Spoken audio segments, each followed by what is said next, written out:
Mumtoz musiqa millat ma'naviyatining yuksak ifodasi. Asrlar sinovidan o'tib, yuraklardan joy olgan maqom san'ati xalqimizning bebaho ma'naviy boyligidir.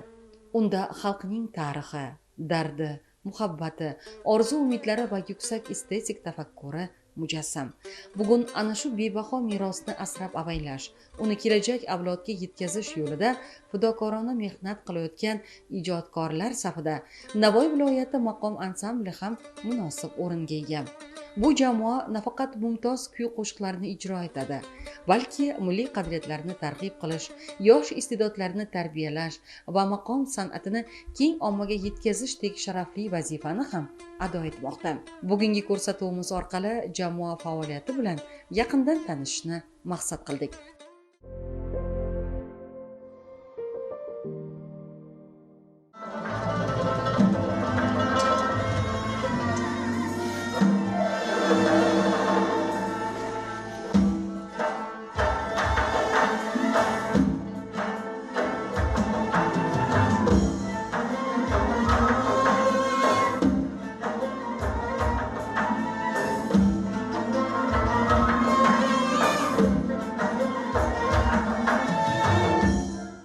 Ma'lumki, maqom ijrosining jozibasi faqatgina ovozda emas, uning har bir ohangida, har bir sozning nafasida ham yuksak mahorat mujassam. Asrlar davomida milliy musiqamizning ajralmas qismi bo'lib kelgan noyob cholg'ular bugun ham o'zining betakror sadosi bilan qalblarga yo'l topmoqda. Shunday milliy cholg'ulardan biri Naydir. Nayning mayin, samimiy va ta'sirchan ovozi inson ruhiyatiga beqiyos ta'sir ko'rsatadi. Bu sozni yuksak mahorat bilan ijro etish esa katta mehnat va sabr talab etadi. Bizning milliy cholg'ularimizdan bo'lgan Nay cholg'usi qadim 11 ming yillik tarixga ega. Bu cholg'uni mana shu ustozlarimiz, ustozodalarimiz mana shu oldindan bu oddiygina qamish bo'lishiga qaramasdan, lekin bundan taralayotgan kuy, bundan taralayotgan ohanglar har bir insonning qalbiga, yuragiga yetib boradi. Lekin avvalambor buning uchun o'sha sozandada yurak bo'lish kerak, qalb bo'lish kerak va ijro qilayotgan asarni o'zi yurakdan his qilib ijro qilib bersagina eshituvchini, tinglovchini qalbiga yetib boradi.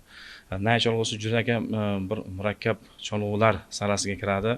Chunki nima deganda ham nafas bilan, ham ohang bilan, ham yurak bilan birga ishlashlik bu juda ham qiyin jarayon. Shu jumladan birga o'zimizning milliy cholg'ularimizdan ushbu Nay cholg'usi o'zimizning maqom san'atida ham o'rni juda ham yuqori. Bu cholg'u ansamblimizda boshlovchi vazifasini bajaradi desam ham mubolag'a bo'lmaydi.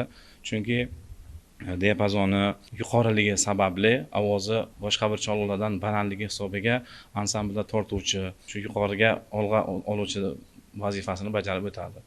Hamda o'zimizning milliy shashmaqom kuylarimizdan shu barcha tasnif, buzruk rost, navo, do'goh, sigoh, iroq ushbu mushkulot qismidan chalilayotgan har bir kuylarni ham Nayga alohida o'zini o'rni, o'zini vazifasi bor. Men ushbu cholg'uga yoshligimdan qiziqqanman hamda ushbu cholg'u bilan birga hamohanglikda yashayman desam ham mubolag'a bo'lmaydi.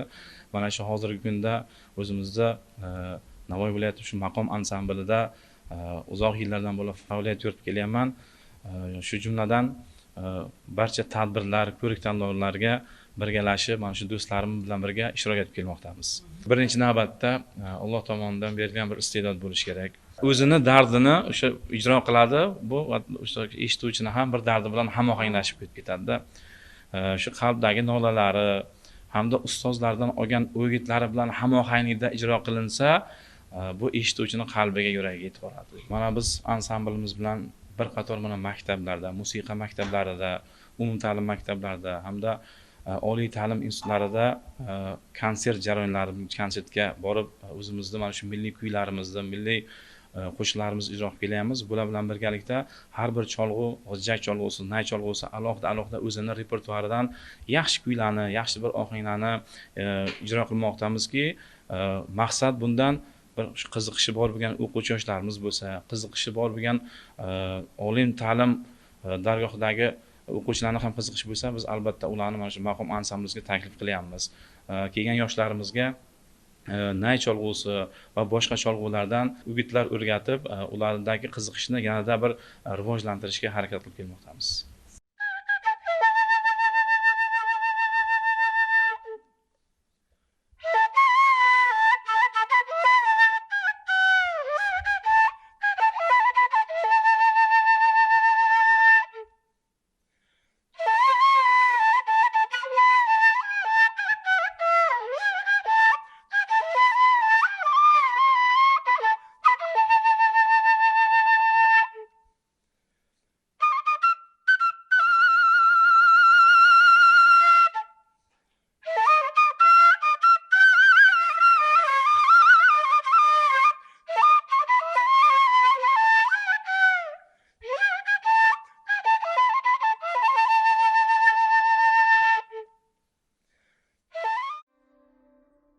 Chindan, maqom nafaqat musiqa, balki yuksak ma'naviyat, hayot falsafasi va qalb tarbiyasidir. Uni ijro etish ham, tinglash ham insondan yuksak did va nozik hissiyot talab qiladi. Har bir maqom asarida inson qalbining turli kechinmalari, ezgulik, muhabbat va komillikka intilish g'oyalari mujassam. Shu bois bu san'at turi bugun ham o'z ahamiyatini yo'qotmay kelmoqda. Maqom so'zi o'zi arabcha so'zdan olingan bo'lib, o'rin-joy degan ma'noni bildiradi. Musiqada esa ma'lum bir pardani, ladni tushunchasi hisoblanadi. O'zbek maqomlari haqida gapiradigan bo'lsak, o'sha O'zbekiston Respublikasida 3 xil maqom turlari bor. Bu avvalambor birinchisi Shash maqomimiz, Farg'ona-Toshkent maqom yo'llari va Xorazm maqom yo'llariga bo'linadi. Har bitta o'sha hududni maqomlari bir-birini takrorlamaydi. Juda ham go'zal, o'zini ohanglari bilan, o'zini o'sha yo'nalishlari bilan bir-birini takrorlamaydi. Maqomni tushunib yetish uchun Alloh tomonidan insonga bir ilohiy ruhiyat berilishi kerak-da. Maqomni tushungan, maqomni his qilgan inson butun umr undan voz kecha olmaydi-da. Maqomni ijro etish uchun ham Alloh tomonidan qanaqadir qobiliyat berilishi kerak deb o'ylayman. Albatta, maqomni ijro etishni bilgan san'atkor boshqa hamma yo'nalishlarni bemalol ijro eta oladi-da. Shu bilan birga maqom inson ruhiyatiga juda ham kuchli ta'sir qiladi.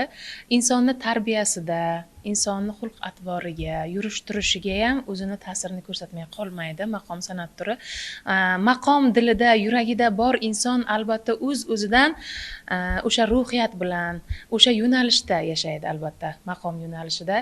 Maqomni his qilmasdan ham o'rganish mumkin albatta, lekin uni ijro etish uchun, uni me'yoriga yetkazib ijro etish uchun albatta uni his qilishingiz kerak. O'sha maqomni ma'no mazmunini tushunib his qilishingiz kerak. Yurakdan, ich-ichingizdan o'sha maqomni tarixini, uni ma'nosini, o'sha kuydagi jilolarni his qilib ijro etganingizda albatta bu yanada sizni ruhlantirib, ijro etayotgan insonni ham, uni tinglayotgan muxlislarni ham qalbidan joy egallaydi. Hozirgi kunda o'sha milliy maqom san'atini asrash uchun, uni kelajak avlodga yetkazib berish uchun juda ham katta ishlar olib borilyapti. Albatta yurtboshimiz tomonidan maqom san'atiga juda ham katta e'tiborlar oxirgi yillarda qaratilyapti. Buni kelajak avlodga yetkazib berish uchun juda ham katta ishlar, har bitta viloyatlarda maqom ansambllarni yanada rivojlantirish chora-tadbirlari ko'rilyapti. Har bitta hududlarda, korxonalarda, tashkilotlarda, o'sha ta'lim muassasalarida konsert dasturlari uyushtirib, maqom bilan yanada xalqimiz orasiga kirib borib, uni yanada tatbiq qilishga qo'ldan kelgancha harakat qilyapmiz. Qara ko'zingni asiri mudam surmayin naz, ey nazaniney. Qara ko'zingni asiri mudam surmayin naz, ey nazaniney. Zamona ko'rmadi bir sen kabi qadi tannas, ey nazaniney. Ta'kidlash joizki, maqom san'ati mamlakatimiz chegaralaridan tashqarida ham keng targ'ib qilinmoqda. Xalqaro festivallar, madaniy forumlar va nufuzli konsert dasturlari orqali milliy musiqamiz jahon sahnalarida jarang sochmoqda.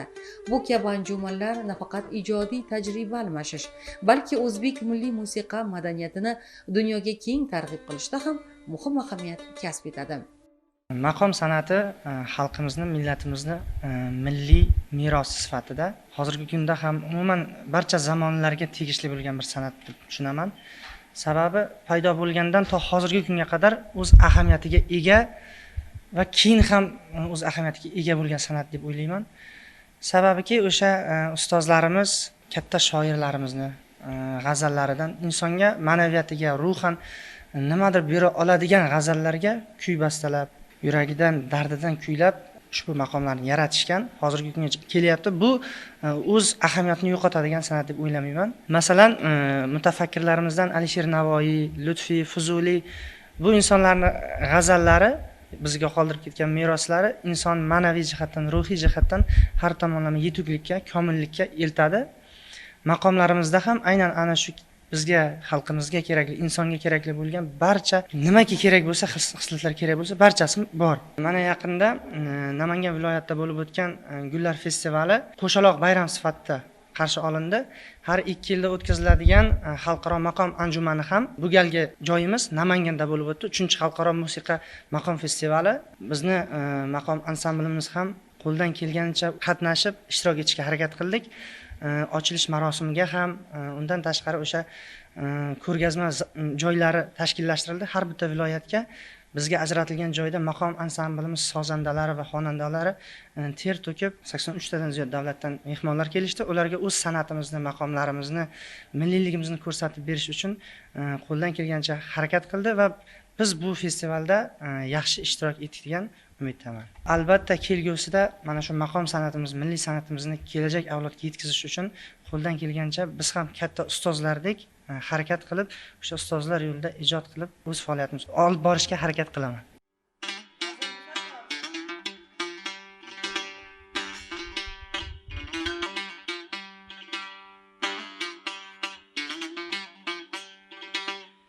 Ne bo'ldi g'aming yo'q, bosanam joni bilan, ne farah topdi jahon sav, poy gul poy bilan. İşmeye tüm sav, zimi ikrami bilan, vaqti umrime buldu zayir, barcha el kâmi bilan. Bağdayınab ornuna xuna boşami bilan ayyav.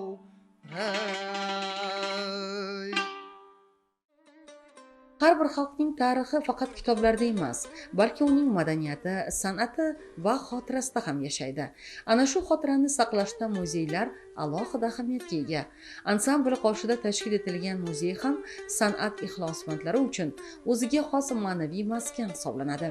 Bu yerda ansambl faoliyatining turli davrlarga oid suratlar, musiqa cholg'ulari, tarixiy hujjatlar va ustoz san'atkorlar xotirasini aks ettiruvchi qimmatli eksponatlar jamlangan. Ular maqom san'atining kechagi va buguni o'rtasidagi ma'naviy ko'prik vazifasini bajarmoqda.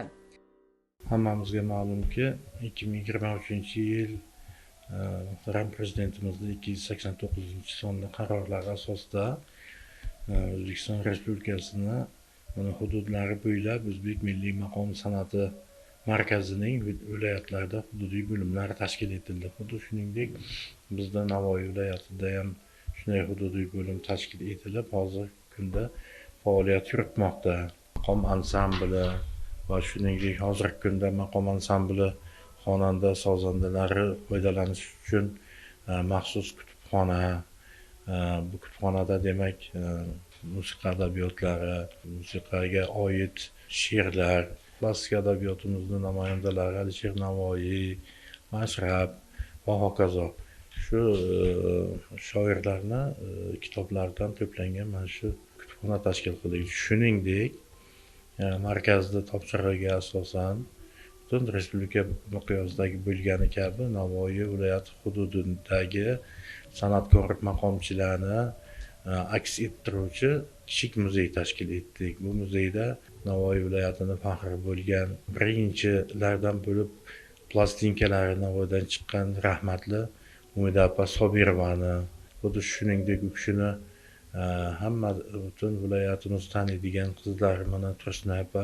Ro'zmetova maqomchi opamiz, ustozimiz, rahmatli o'g'illar, mana Sanatjon Ro'zmetovni, xuddi shuningdek hozirgi kunda mana Navoiy davlat universitetida faoliyat yuritadigan Navoiy davlat universitetining dotsenti ustozimiz, Navoiy viloyatida maqom san'atini, umuman san'at sohasini rivojlantirishda juda katta hissalarni qo'shgan Fazliddin To'xtayevich Bo'ronovni, shuningdek mana ilk Navbahor tumanida kelib ansambl tashkil qilib, keyinchalik Navbahor tumanidagi bolalar musiqa va san'at maktabida bolalar maqom ansamblini tuzib butun O'zbekistonga ko'rsatgan, bir necha bor mana shu televideniye orqali chiqishini tashkil qilgan maqomchi ustoz Davlat aka Samandarovich Hamroyevni, xuddi shuningdek hamma taniydigan, xalqimizda juda ko'p yaxshi kunlarda xizmat qilgan maqom ansamblini xonandasi hozirgi kunda nafaqadalar Salim Qurbonovich Mamadyorovni,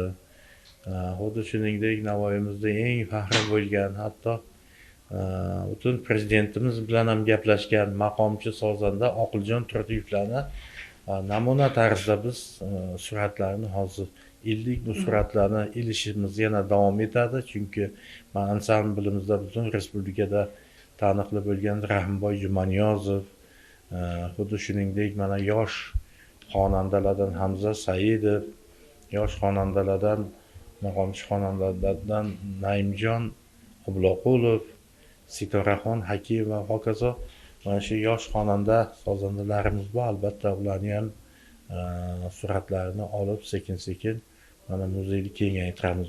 Qolaversa mana shu rahmatli ustozimiz Umida opa Sobirova ishlatgan musiqa asboblari, jamlanmasi, ular ishlatgan mana audio texnika vositalarini hammasini jamlayapmiz. O'ylaymanki, muzeyimiz kelgusida yoshlar uchun ibrat vazifasini o'taydi. Xuddi shuningdek, insonni o'zi ma'naviy boyligining katta qismini san'at tashkil etadi. Chunki san'atni sevgan, san'atni tushungan, musiqani tinglagan insonlardan hech qachon yomonlik chiqmaydi. Buni viloyatimiz bo'yicha mana shu nafaqat muzeyda kutubxonani, butun maqom san'atini, Buxoroning 6 maqomini, Xorazmning 6,5 maqomini, Farg'ona, Toshkent yo'llaridagi 4 ta maqomni ijrolari bilan viloyatimiz bo'yicha konsertlarni tashkil etib kelyapmiz. Demak, bularni yoshlar ongiga ham, butun xalqimiz, eshituvchilar ongiga yana singdirish, yanada yetkazib berish vazifalarini uddalaymiz degan umiddamiz. Albatta, har qanday ijodiy jamoaning yutug'i ortida tizimli mehnat, ustoz shogird an'analari va yuksak mas'uliyat mujassam. Navoiy viloyati maqom ansambli ham bugungi kunda nafaqat konsert faoliyati bilan, balki yosh iste'dodlarni qo'llab-quvvatlash, milliy merosni targ'ib qilish va maqom maktabini rivojlantirish borasida ham izchil ishlar olib bormoqda. Bugungi kundagi umuman o'sha maqom san'atimiz, milliy qo'shiqchiligimizga bo'layotgan, qilinayotgan mana shunaqa tashabbuslar, katta-katta qarorlar haqida qancha gapirsak ham kam deymanda. Sababi to'g'ri oldin ham ustozlarimiz ijod qilgan, maqomlar ijod qilgan, o'zini bastakorlik asarlari bo'lgan, lekin bu darajada e'tibor ham, bu darajada maqomchilar har bitta konsertga chiqishi bugungi kundagi bo'lmaganda, shuni aytishimiz kerak. Bugungi kunda mana maqom san'atimiz uchun shunaqa chiroyli qarorlar qabul qilindi prezidentimiz tomonidan. Undan tashqari yana bir narsa, gastrol konsertlari yo'lga qo'yildi.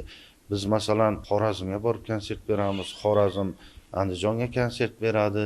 Mana shunaqa grafiklar asosida butun O'zbekiston bo'ylab konsert qo'yib chiqdik.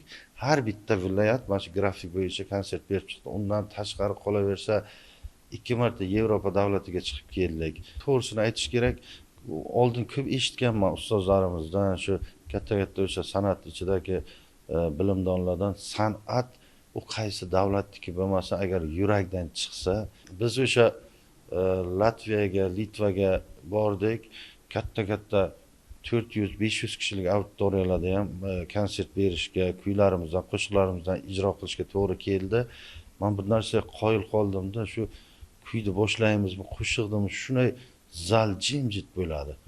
Umuman bir shavqin yo'q. Biz qo'shiqlarimizni, kuylarimizni ijro qilib bo'lgandan keyin shunaqa turib qarsaklar chaldi. Men o'ylayman, qarang, bu bizning o'sha milliy san'atimizni, maqom san'atimizni kuchi deb o'ylayman. Haqiqatan ham o'zi bu maqom san'ati 3 uslubga bo'linadi. Buxoro shash maqomi, Xorazm 6,5 maqomi, Farg'ona, Toshkent 4 maqomi deb yuritiladi. Ansamblimiz bilan qo'limizdan kelgancha har bitta yo'nalishga qo'l urishga harakat qilamiz. O'sha shash maqomdan ham ijro qilib kelyapmiz. Hozir bizni o'sha 3 ta uslubimizdan tashqari bastakorlik san'atimiz bor. U ham o'sha maqomlardan ilhomlanib chiroyli kuy qo'shiqlarni bastakorlarimiz bastalagan. Bugungi kunda o'zimiz ham qo'limizdan kelsa harakat qilib, o'sha ansamblimiz ichidagi xonanda sozandalarimiz ham harakat qilib, o'zimizni bir qanaqadir san'atda izimiz bo'lsin, o'rnimiz bo'lsin deb biz ham bitta kuy qo'shiqlar bastalashga harakat qilyapmiz. Ustozlarimiz mana bugungi kunda ichimizga Rahim aka Jumaniyozov, mana Hasan akamiz, Nozim akamiz bor. Ko'pchilik ustozlar bilan birgalashib hamjihatlikda bir kuy qo'shiqlarni bastalab qo'ldan kelgancha biz ham san'atimizga o'rnimiz bo'lsin deb yangiliklar yaratishga ish olib boryapmiz. Maqom bu shunchaki musiqa emas, u millatning yuragi, ma'naviyati va asrlardan asrlarga o'tib kelayotgan bebaho merosidir. Navoiy viloyati maqom ansambli ana shu muqaddas merosni asrab-avaylash, uning jozibasini keng jamoatchilikka yetkazish va yosh avlod qalbiga milliy san'atga muhabbat tuyg'ularini shakllantirish yo'lida samarali mehnat qilmoqda. Mumtoz kuylar yangrar ekan, xalqning tarixi ham, ma'naviyati ham yashayveradi. Zero maqom barhayot ekan, milliy ruhimiz, madaniyatimiz va qadriyatlarimiz ham bardavom bo'ladi.